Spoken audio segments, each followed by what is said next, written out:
Assalomu alaykum. Vodiy mebellar kanaliga obunachisiz. Xudo xolasa navbatda zakasimizni sizlarga video obzor qilib o'tamiz. Xudo xolasa videoni oxirigacha ko'rishga to'g'ri ma'lumotni beramiz.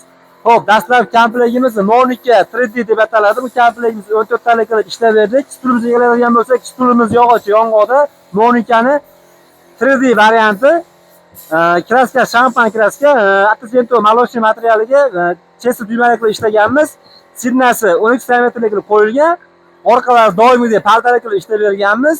Yog'ochimiz xudo 100% quruq yog'och. Stolimiz 14 dona. Stolimizga keladigan bo'lsak 320 ga 120 razmerda akvarium oynali qilib ishlab berganmiz. Oyoqlari sinali, xon taxta bo'lmaydi. Kimgadir xon taxta qilib foydalanishga kerak bo'lgan bo'lsa, qo'shimcha mexanizm orqali no'sha qo'shib beramiz. Xon taxta qilib foydalansa ham bo'ladi. 14 talik komplektimiz asli stoli 3,5 metr bo'ladi. Uzunligi bu 320 lik bo'ldi. Sababi mijozimizni me'moriyati kichkinalik hisobiga 320 lik qildik. Bu komplektimiz 14 talik xuddi shunaqa holat turishi 9,800,000 so'mga Xorazmga chiqib ketyapti. Xo'p, navbatdagi komplektni o'tadigan bo'lsak, bu komplektimiz Xitoy atogul deb ataladi.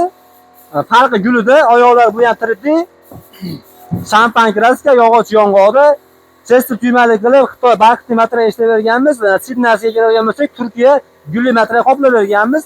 Matalkasi 12 cm doimgidek. Buni ham orqalari pardali broshkali qilib qilingan.